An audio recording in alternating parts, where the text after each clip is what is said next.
penonton, udah pindah ke TV digital belum nih? Nah, kalau misalnya pemirsa di rumah ngelihat saya di TV dan gak ada bintik-bintik atau kresek-kresek atau garis-garis, berarti Anda sudah pindah ke TV digital. Dengan catatan, bukan TV kabel atau berbayar ya. Nah, nih. Kementerian Komunikasi dan Informatika menegaskan nih bahwa tidak ada deadline perpindahan dari TV analog ke TV digital terestrial. Nih, tuh, sesuai dengan amanat Undang-Undang Cipta Kerja Nomor 11 Tahun 2020 bahwa batas waktu migrasi siaran itu tanggal 2 November 2022. Sekarang lagi masa transisi nih dari TV analog ke TV digital. TV analog masih dapat gambar, tapi udah nggak maksimal. Gini. Hari ini hari Selasa udah padat sama kerjaan. Jadi saya nggak mau bahas yang terlalu berat. Kita bahas aja perbedaan TV digital dan TV analog. Yang sederhana aja. Yang pertama dari kualitas gambar. TV digital punya kualitas yang lebih unggul karena digadang-gadang minimal kelas visualnya adalah high definition atau HD.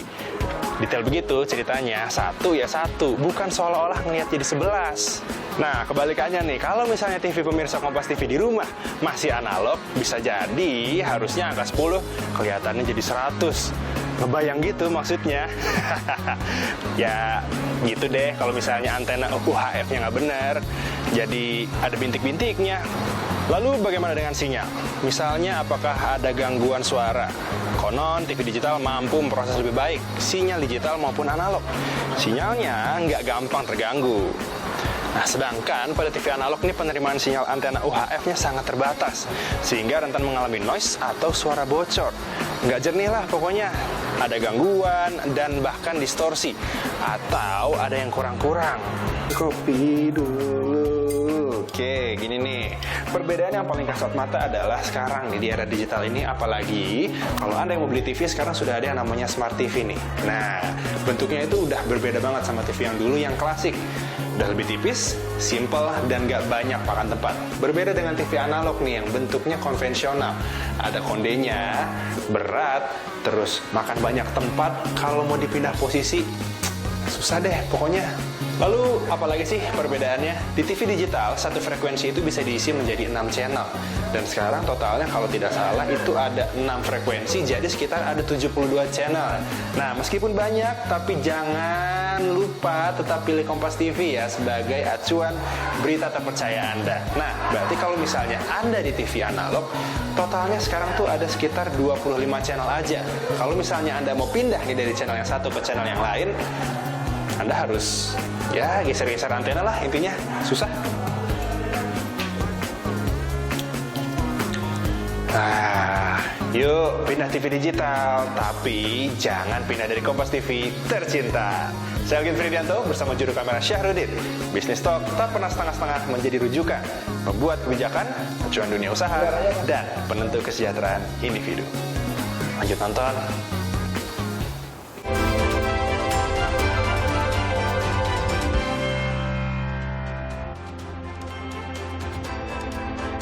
Selamat malam, Anda kembali menyaksikan Business Talk bersama saya Masih Tarigan. Kita akan bahas soal perpindahan TV analog ke TV digital dan narasumber saya sudah bergabung bersama kita, Menteri Komunikasi dan Informatika Johnny Gerard Plate. Selamat malam, Pak Johnny. Tarigan. Apa kabar? Kabar baik. Kabar baik. Terima kasih telah bergabung di Business Talk pada malam hari ini. Dan bersama kita juga telah bergabung Mbak Titis Nurdiana, wartawan Senior Konten. Selamat malam Mbak Titis. Selamat malam Ilona, selamat malam Pak Joni. Selamat malam Mbak Titis. Sehat ya Pak? Sehat. Alhamdulillah, puji Tuhan. Pak Joni, pertanyaannya begini, kalau kita kan lihat untuk suntik mati TV analog sudah masuk tahap 2. Nah, sejauh ini ada evaluasi atau mungkin ada kendala, hambatan? Ya, amanat undang-undang ya, my sister ya. Amanat undang-undang itu, undang-undang Cipta Kerja, sektor pos telsiar, dan itu diatur secara teknis lebih lanjut dalam PP 46. Ya, terkait dengan sektor ini, digitalisasi pertelevisian. Di situ diamanatkan per tanggal 2 November 2022, ya itu analog switch off. Semua TV-TV yang tidak digital siarannya itu mati. Analog switch off itu. Sehingga ya kita harus melakukan penyelenggaraan selama ini dalam dua bentuk, yaitu penyelenggaraan simulcast, yaitu penyelenggaraan siaran televisi analog dan digital secara bersamaan, dan secara bertahap mematikan atau mengakhiri siaran analognya. Ya. Siaran analog ini kita lakukan secara bertahap. Mengapa? Karena memang wilayah nasional kita ini sangat besar. Ada 12 ini wilayah siaran terestrial di Indonesia dan luas wilayah yang besar. Dan secara teknis harus dibutuhkan pemanfaatan reuse spektrum frekuensinya untuk masing-masing itu dimatikan dan untuk memulai siaran digital. Nah, sehingga kita lakukan itu secara bertahap, multifase. Ya, tahap yang pertama sudah kita lakukan, nanti dalam tahap-tahap berikutnya akan kita lakukan sampai dengan tanggal 2 November. Ada beberapa yang harus kita persiapkan. Yang pertama, industrinya, perusahaan televisinya, broadcastingnya. Broadcastingnya harus mempersiapkan seluruh perangkat siarannya secara digital dan manpowernya secara digital. Ya, jadi industrinya harus jalan dulu. Sehingga di sini keputusan para pemilik televisi penting sekali. Ya, untuk memastikan mereka mempunyai peralatan di kantornya atau di broadcasternya masing-masing itu sudah siap menyiarkan siaran digital. Yang kedua, perangkat infrastrukturnya, transmisinya, yang disebut dengan multiplexing. Pemerintah sudah menyiapkannya ya untuk televisi Republik Indonesia. Dan perusahaan-perusahaan penyelenggara multiplex harus menyiapkannya, infrastrukturnya masing-masing. Ini harus siap. Kalau infrastruktur MUX-nya tidak siap, ya nggak bisa juga. Yang ketiga adalah apa? Perangkat penerimanya. Televisi masyarakat, pemirsanya. Nah, perangkat penerimanya itu juga harus memenuhi standar televisi digital, bukan televisi tabung. Ya. Saat ini Kominfo telah bekerja sama dengan Kementerian Perindustrian untuk mengakhiri produksi TV tabung. Sehingga yang ada itu TV-TV digital. Ya. Namun demikian, televisi masyarakat masih ada. Masyarakat memiliki ada televisi-televisi yang masih belum digital. Untuk yang belum digital itu harus disiapkan perangkat penerimanya, konektornya, namanya set-top box. Ya, STB ya. Nah, set-top box atau STB ini ada lebih dari 45 perusahaan di Indonesia ini sudah kami certify untuk menjadi produsen set-top box. Dari set-top boxnya tersedia ada 45 perusahaannya. Nah, bagi keluarga miskin supaya jelas dulu my sister ya. Bagi keluarga miskin itu syarat utamanya disediakan set-top boxnya oleh perusahaan-perusahaan penyelenggara, perusahaan-perusahaan TV, ya broadcaster, perusahaan TV yang menjadi penyelenggara multiplex, yang dapat lisensi multiplexnya. Dan pemerintah membantu. Pemerintah sudah menyiapkan 1 juta set-top box dan kami sedang membagikannya. Namun perusahaan-perusahaan penyelenggara MUX-nya juga harus secara serius menyiapkan dan membagikan serta memasang sampai terpasang di televisi masyarakat yang masih TV tabung agar bisa menerima siaran digital. Bagi yang sudah punya televisi digital tidak perlu perangkat set-top box. Dan bagi masyarakat yang tidak terkategori miskin itu dilakukan pengadaan sendiri. Ya, ada beberapa juta masyarakat miskin yang kita perkirakan televisinya juga masih tabung itu harus disiapkan. Maka 3 komitmen itu harus dilakukan. Perusahaan TV-nya menyiapkan studio dan perangkat serta talent SDM-nya digital. Yang kedua, infrastruktur MUX-nya harus dibangun baik oleh pemerintah maupun penyelenggara multiplexing. Dan yang ketiga, perangkat TV penerima masyarakat juga harus digital. Jika belum digital, maka harus menggunakan konektor yang disebut dengan set-top box. Terkait tadi kesiapan infrastruktur multiplex, Pak Menteri, sejauh ini ada laporan atau mungkin catatan yang dimiliki oleh Kominfo? Kalau pemerintah untuk kebutuhan TVRI tersedia. Kami memastikan bahwa sampai dengan tanggal 2 November infrastruktur multiplexnya tersedia. Dan saya mendapat laporan infrastruktur multiplex yang dibangun oleh perusahaan-perusahaan televisi penyelenggara multiplex juga sudah tersedia.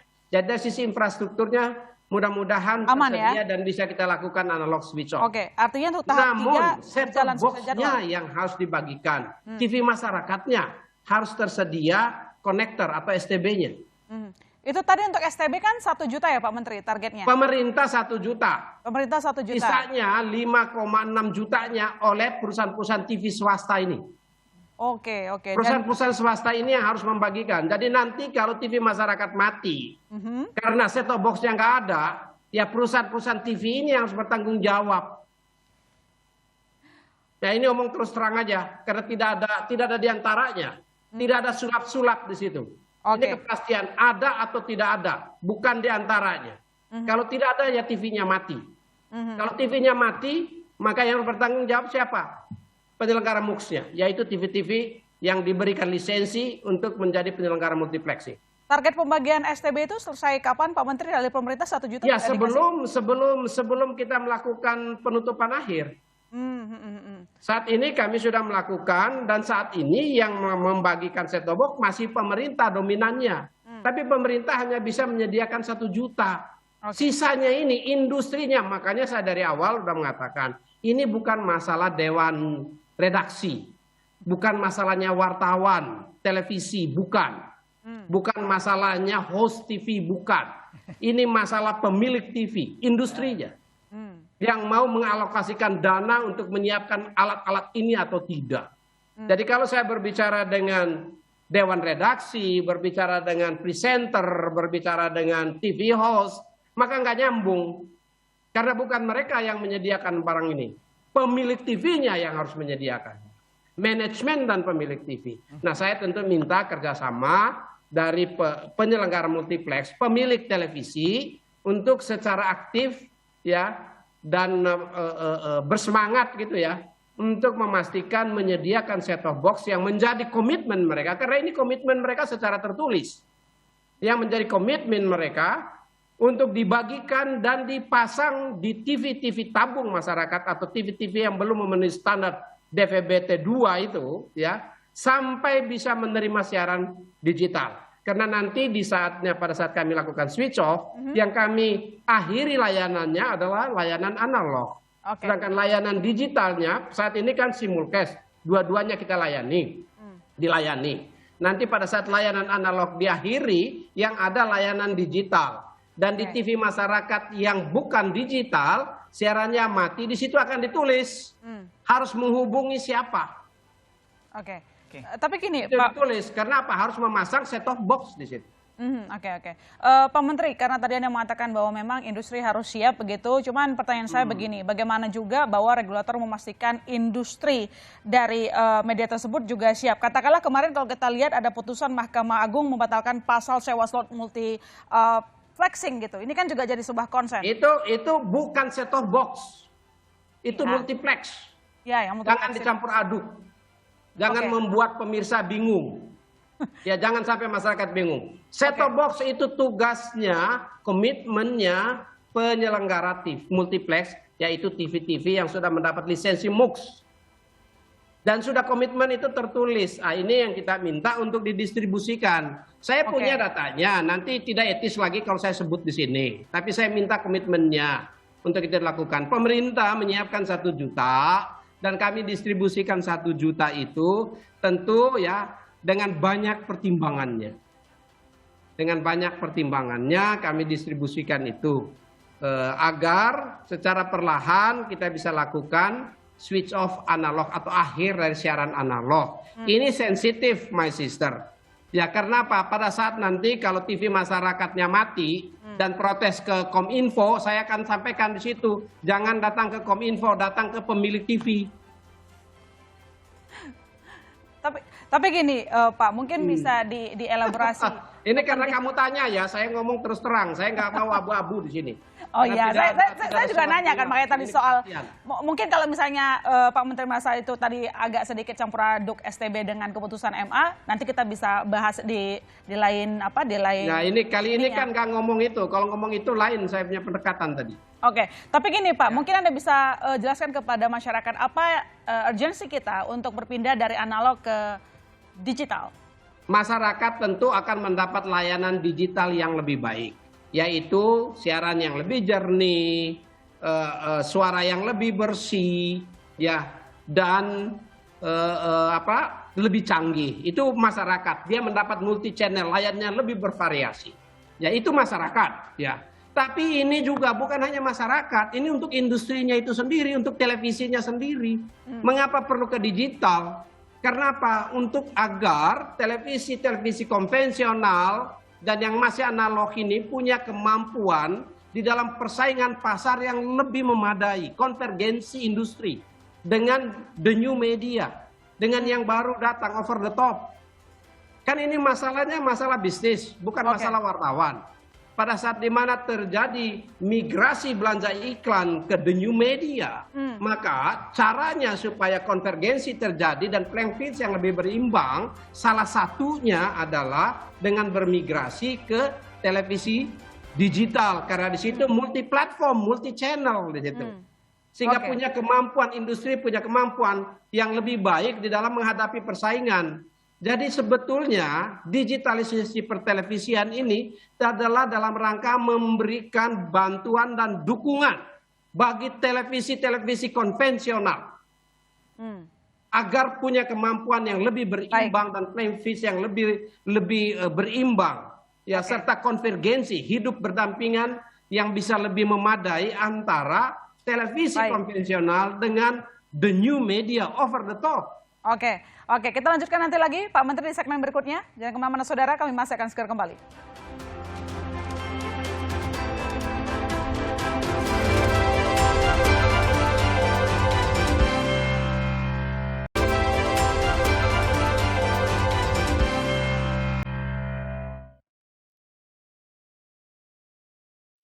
Udah enggak? Masih, Mas. Udah jarang sih. Masih. Masih. Alhamdulillah masih.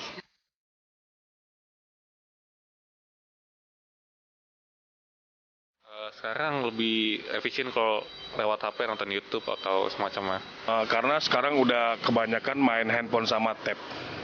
Itu lebih memudahkan kita sih. Jadi kita nggak harus nonton TV dari rumah gitu ya. Terus bisa dibuka kapan aja, fleksibel gitu.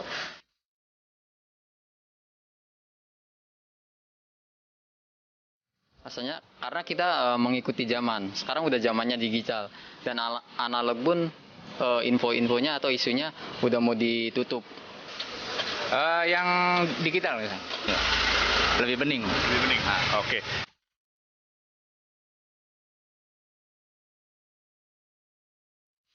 Bikin kontennya yang mendidik. Sekarang kan banyak yang nggak mendidik. Ada kadang-kadang ada hoax juga. Ini saya rasa kita harus bisa menyaingi platform-platform TV berbayar ya Mas ya.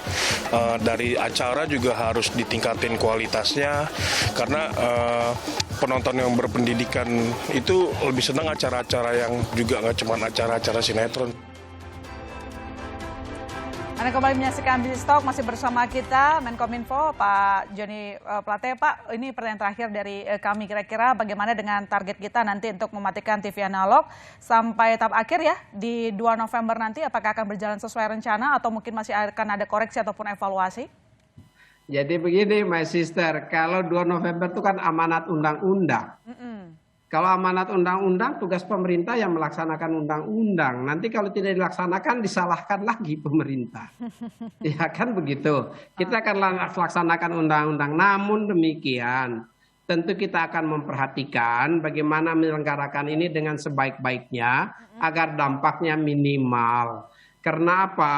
Ya, tidak seluruh TV tabung disediakan set-top box. Bagi masyarakat-masyarakat yang tergolong lebih mampu, diharapkan sesegera mungkin untuk memasang set-top box di TV-nya. Ya, karena itu amanatnya aturan seperti itu. Dan harga set-top box itu antara 150.000 sampai 250 konektornya. Ini sehingga bisa menikmati siaran dengan variasi siaran yang lebih banyak. Ya, karena sekarang kan sudah ada itu simulcast, siaran analog dan siaran digital. Namun bagi masyarakat yang benar-benar sulit ya itu yang miskin yang kita perkirakan ada berapa jumlahnya itu kita sudah perkirakan, itulah kepada mereka lah disediakan set top box-nya. Dan pemerintah sesuai amanat PP 46 membantu menyiapkannya. Nah, dalam membantu menyiapkannya kami sudah menyiapkan 1 juta dan saat ini sedang membagikan 1 juta. Sisanya nanti kita harapkan dapat disediakan oleh penyelenggara MUX. Kita harapkan demikian. Bila itu tidak, ya, maka tentu nanti kita akan menyesuaikan karena secara teknis, my sister, tidak mungkin kita lakukan secara nasional analog switch off, ya, tidak mungkin secara serempak. Karena itu harus dilakukan secara bertahap, karena secara teknis harus dilakukan reuse atau penggunaan kembali spektrum 700. Ini spektrumnya itu 700 MHz. Ya, secara teknis harus digunakan kembali. Jadi penghentian siaran analog ini akan lakukan secara bertahap dan memulai siaran digital akan lakukan secara bertahap, secara teknis. Kalaupun set-top box-nya bisa disediakan segera, maka sesegera itu pula ya analog switch off-nya harus dilakukan sehingga reuse spektrumnya bisa. Nah ini semua ada masalah-masalah tidak saja regulasi, tapi ada masalah-masalah teknis di lapangan yang harus dipahami juga. Jangan sampai nanti dinilai secara amatir dan saling menyalahkan. Lalu tujuan untuk melakukan digitalisasi pertelevisian kita, untuk layanan yang lebih jernih, untuk suara yang lebih bersih, teknologi yang lebih canggih, dan kemampuan konvergensi industri televisi usaha yang lebih berimbang antara TV konvensional atau TV-TV mainstream kita dengan the new media, ini harus bisa lebih berimbang lagi. Ujungnya apa di industri pertelevisian? Adalah apa? Adalah bagaimana belanja iklan, ya, itu bisa diatur lebih berimbang. Karena belanja iklan ikut mekanisme pasar. Itulah analisa-analisa referensi yang dihasilkan oleh Nielsen. Maka disebut ada wilayah-wilayah Nielsen. Yaitu wilayah-wilayah yang belanja iklannya memenuhi harapan pasar. Televisi sebagai industri di era digital harus juga bergerak ke sana.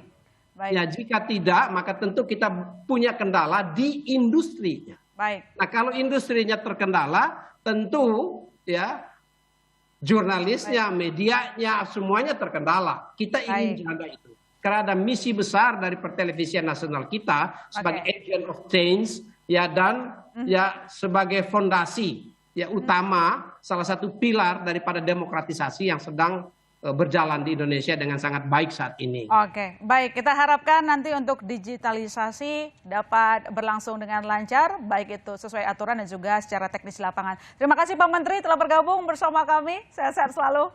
Terima kasih, Mas Sister. Terima kasih. Ya, semoga televisi kita berjaya di negeri kita. Amin, pasti. Terima kasih. Dan saya ke Mbak Titis dulu. Mbak Titis, saya punya pertanyaan begini. Apa yang bisa kita manfaatkan dari perkembangan digital yang ada? Mungkin tadi kita ngomongin spesifik soal perpindahan TV analog ke digital begitu. Tapi kan ini sebenarnya agak luas ya sebenarnya. Apa yang bisa kita manfaatkan secara ekonomi? Sebetulnya kita menarik tadi dijelasin Pak Plate bahwa sebetulnya ada 3 pihak yang terlibat dalam struktur industri televisi. Yakni regulator pasti. Yang kedua adalah pebisnis dan yang terakhir adalah masyarakat. Tiga-tiganya kan mestinya harus dicarikan formulasi yang tepat bagaimana ini. Nah, jangan lupa tadi Pak Plate juga bilang bahwa televisi itu bisa menjadi media bagi pemerintah maupun bagi apapun gitu, bagi industri apapun untuk mensiarkan semuanya. Nah, ini kan sebetulnya menjadi peluang ketika ini menjadi dari stop analog kemudian menjadi digital, kemudian dengan kanal-kanal dengan dengan lebih banyak saluran yang memungkinkan. Tadi kan kita juga lihat bahwa banyak teman-teman kita juga menonton TV lewat handphone, kemudian lewat tab. Artinya apa? Sebetulnya televisi itu bisa menjadi alat pemerintah untuk mensiarkan, melakukan literasi, melakukan edukasi, bahkan termasuk yang kemarin tadi disebutin Pak Plate bahwa termasuk pengumuman BBM misalnya. Pengumuman BBM tetap harus bergandengan. Ketika kemudian pemerintah hanya menyediakan 1 juta set-top box gitu, STB itu, dan dengan itu artinya apa? Kemampuan masyarakat yang di bawah untuk menonton, untuk melakukan switching dari analog ke televisi digital itu akan menjadi problem tersendiri. Sementara pemerintah juga sadar betul bahwa televisi itu menjadi pilar bagi mereka untuk menyiarkan. Nah, artinya memang dibutuhkan kerjasama. Ketika literasi dibutuhkan, ketika pemerintah juga membutuhkan bahwa kebijakannya itu sampai ke daerah, termasuk kebijakan subsidinya, kebijakan ekonomi yang lainnya, mestinya harus ada formula yang tepat bagaimana supaya industri televisi yang sudah semakin berubah ke digital dengan banyak kanal untuk benar-benar sampai ke masyarakat bawah, termasuk yang mendapatkan subsidi 1 juta itu hanya 1 juta. Yang hanya 1 juta. Namanya juga media, Ya. itu perantara gitu ya, Mbak. Ya, Semoga betul. nanti kalau misalnya ada masalah-masalah teknis bisa diselesaikan dengan baik ya, karena Ya. tujuannya baik tadi. Ya. Saya akan menyapa narasumber kita, Mbak Titis, ada Ketua Persatuan Perusahaan Periklanan Indonesia PPI, Pak Janu Ariyanto. Selamat malam, Pak Janu. Selamat malam. Terima kasih telah bergabung bersama kami. Pak Janu, kalau sama Pak Janu kan kita langsung ngomongin soal bisnisnya gitu ya. Iya, Pertanyaannya gini, dengan adanya analog switch off ini, ASO ini, apakah sudah ada strategi tertentu yang disiapkan oleh pengiklan untuk mengubah strategi penempatan iklan? Gini, sebenarnya yang cukup krusial adalah 3 bulan pertama setelah analog switch off 2 November. Nah, di sana kita sangat bergantung pada berapa jumlah audiens yang ada atau jumlah orang yang menonton TV, gitu ya. Iya. Jadi itu kalau misalnya sampai hari ini, katakanlah ya, yang menonton masih bisa menerima siaran televisi digital itu sekitar 40%, maka kita harapkan tanggal 2 November nanti, katakanlah itu mendekatin 90%, syukur-syukur lebih ya. Nah, kalau misalnya dia masih kurang 20% atau mungkin 30%, nah kita harus merubah nih, karena jumlah orang yang menonton TV ya berkurang sekitar 30%. Nah, jadi ada beberapa skenario ya. Skenario pertama sebenarnya adalah kita menggunakan channel-channel lain. Ya. Nah, channel-channel lain itu tentunya adalah salah satunya adalah channel digital. Ya. Channel digital itu bermacam-macam ya. Ada yang TV tapi ada digital. Kemudian ada platform-platform yang menyiarkan TV ya. Itu salah satu caranya. Dan kemungkinan itu paling banyak kita pakai.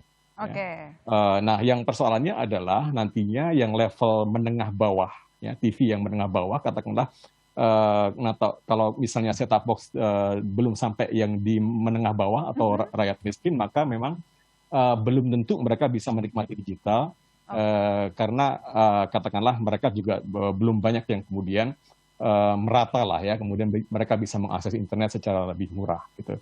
Itu yang akan kita pecahkan juga. Tapi skenario-nya adalah kita merubah penempatan atau channel-channelnya. Oke, merubah penempatan ke channel-channel. Tapi gini Pak, kalau saya lihat data realisasi belanja iklan ya, misalnya dari Nielsen di semester 1 2022 kan 135 triliun ya, didominasi ke TV 79,7% gitu. Betul. Nah, mungkin bisa dibocorkan dengan perkembangan digital yang ada sekarang ini, apa yang membuat para pengiklan masih begitu tertarik untuk beriklan di media televisi? Saya bicara angka juga ya, bahwa angka penonton televisi di Indonesia itu jarang sekali turun gitu ya, tahun ke tahun itu.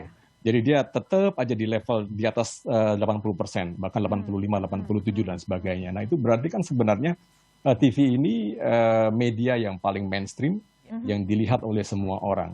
Walaupun sebenarnya digital juga tidak pernah turun, bahkan berlipat-lipat terus ya.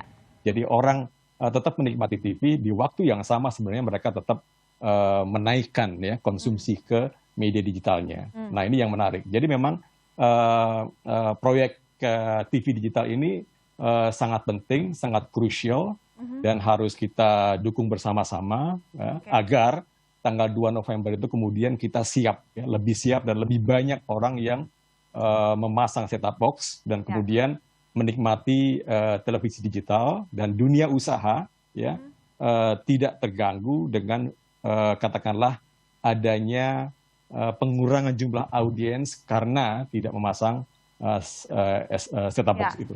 Oke, baik. Semoga semua dapat berjalan lancar karena ini juga berkaitan dengan kelangsungan Amin. bisnis para pengiklan juga gitu ya. Pak Janu, terima kasih banyak telah bergabung di Bisnis Talk pada malam hari ini. Ketua Persatuan Perusahaan Perikanan Indonesia. Selamat malam, terima kasih banyak.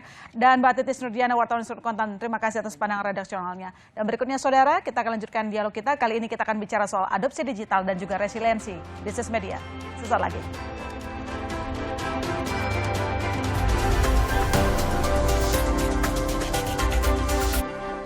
Kompas TV yang ke-11, semoga semakin sukses, beritanya dinanti oleh masyarakat dan semakin terpercaya. Kompas hebat.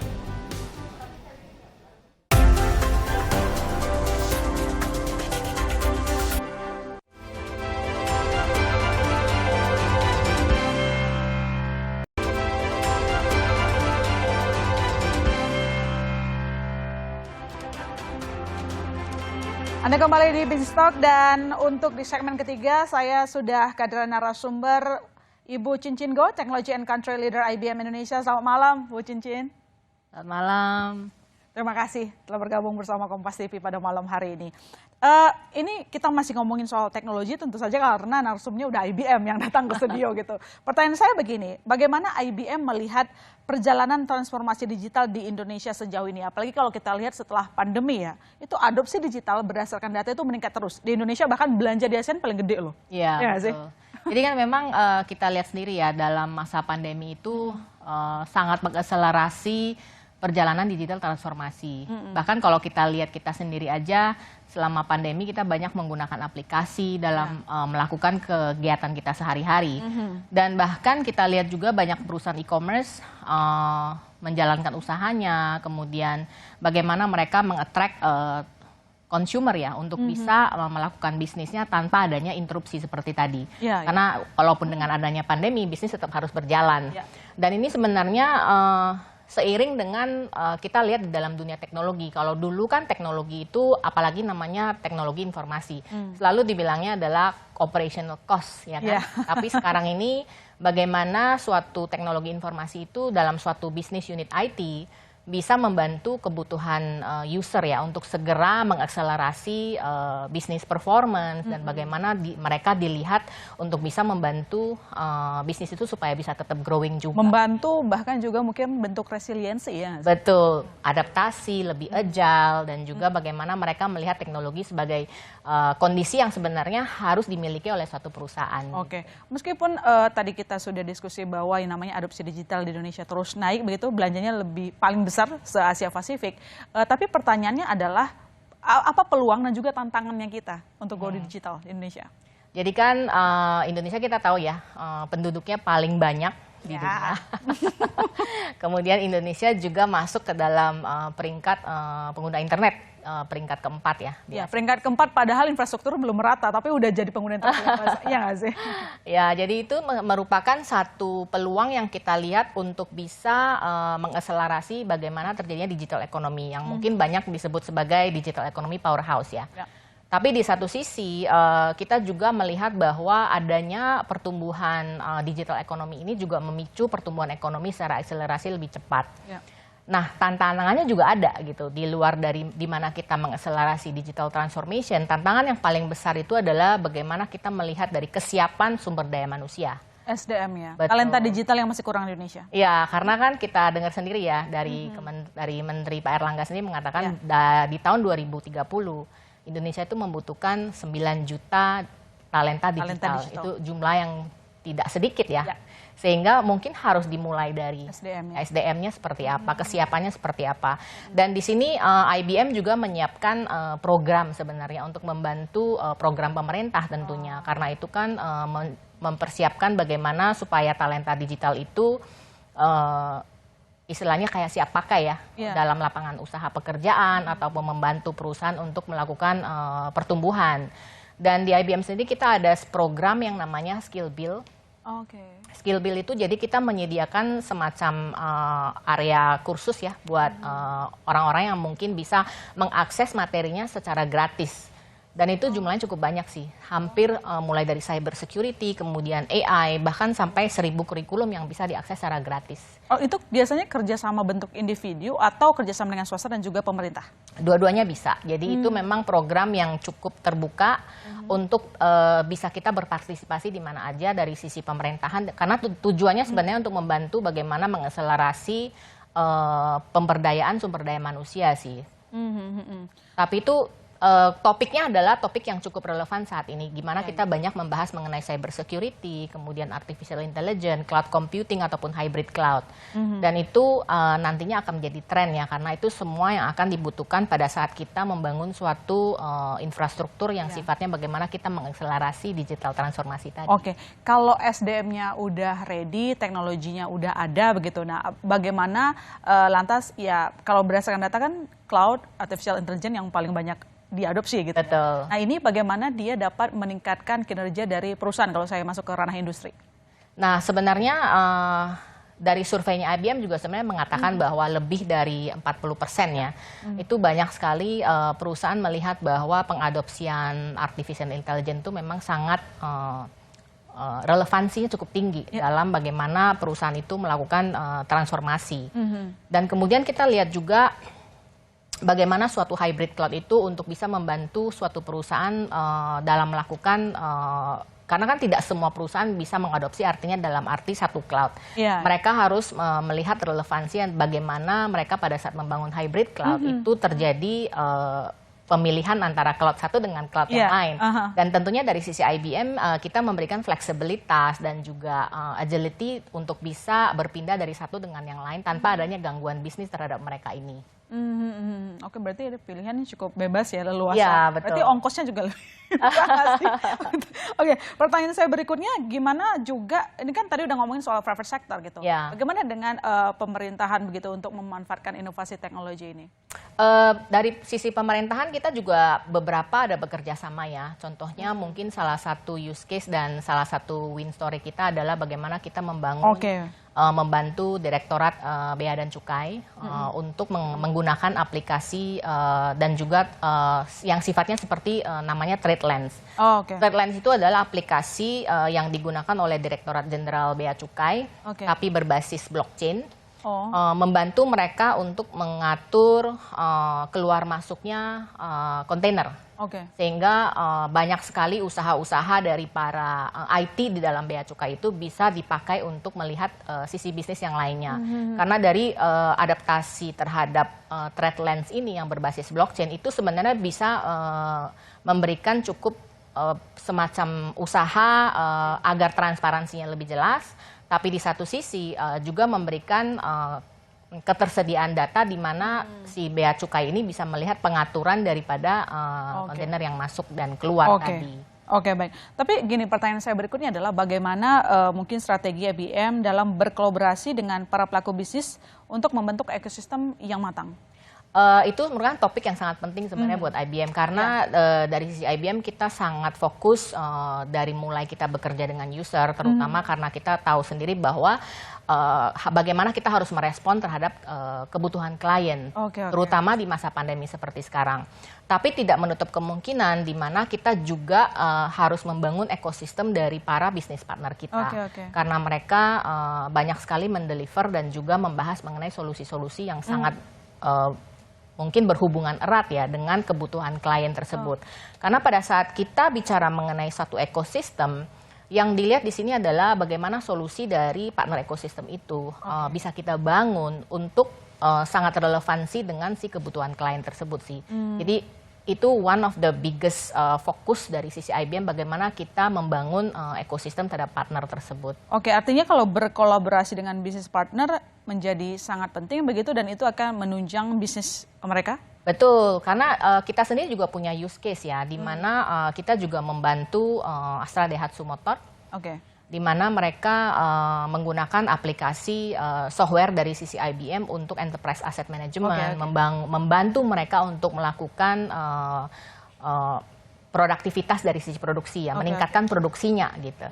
Tapi di satu sisi kita juga membantu perusahaan tersebut bagaimana menurunkan biaya dan tapi meningkatkan produksi tanpa mereka harus membangun pabrik kedua gitu. Jadi adalah salah satu solusi yang kita bekerja sama dengan ekosistem.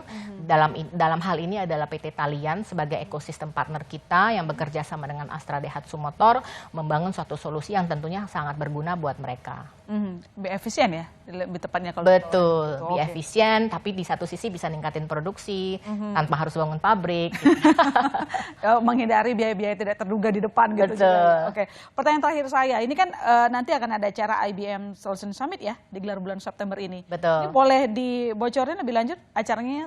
Soal apa? Tentang apa? Kapan? Gitu? Kalau kita bicara mengenai Solution Summit itu artinya summit itu kayak once in a year ya. Jadi very special to IBM. Itu adalah acara tahunan yang kita lakukan bersama dengan partner ekosistem kita. Dan di sana kita biasanya memberikan showcase terhadap partner ekosistem yang menjadi fokusnya IBM untuk memperlihatkan bagaimana solusi-solusi dari bisnis partner kita yang bisa dipakai oleh si klien tersebut.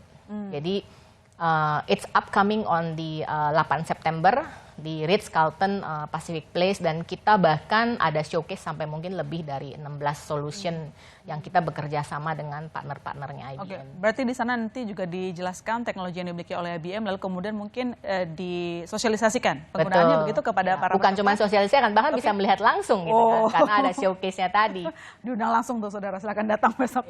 Tanggal 8 September. Baiklah, kalau begitu semoga tadi untuk adopsi digital ini kita memahami benar apa yang tadi dijelaskan oleh IBM. Terima kasih banyak Bu Chin Chin Goh, Technology and Country Leader IBM Indonesia telah bergabung bersama kami. Terima kasih for having me. Terima kasih, selamat malam. Dan saudara jangan kemana-mana, Business Talk masih akan segera kembali.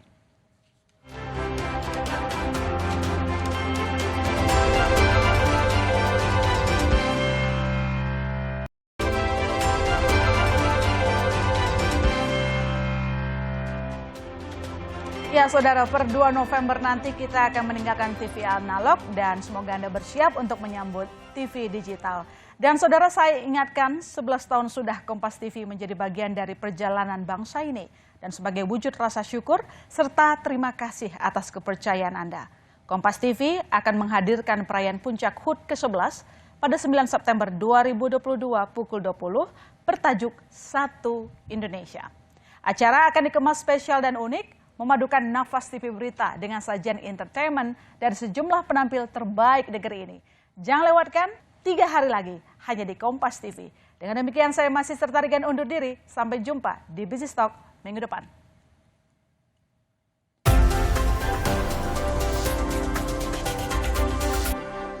Assalamualaikum warahmatullahi wabarakatuh. Salam sejahtera untuk kita. Saya Zulkifli Hasan, Menteri Perdagangan Republik Indonesia, mengucapkan selamat hari jadi yang ke-11 untuk Kompas TV. Semoga Kompas TV selalu terdepan dalam menjanjikan berita yang baik dan berkualitas kepada masyarakat.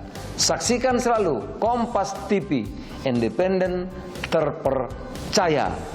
Sukses selalu. Terima kasih. Assalamualaikum warahmatullahi wabarakatuh. Salam sejahtera untuk kita semua.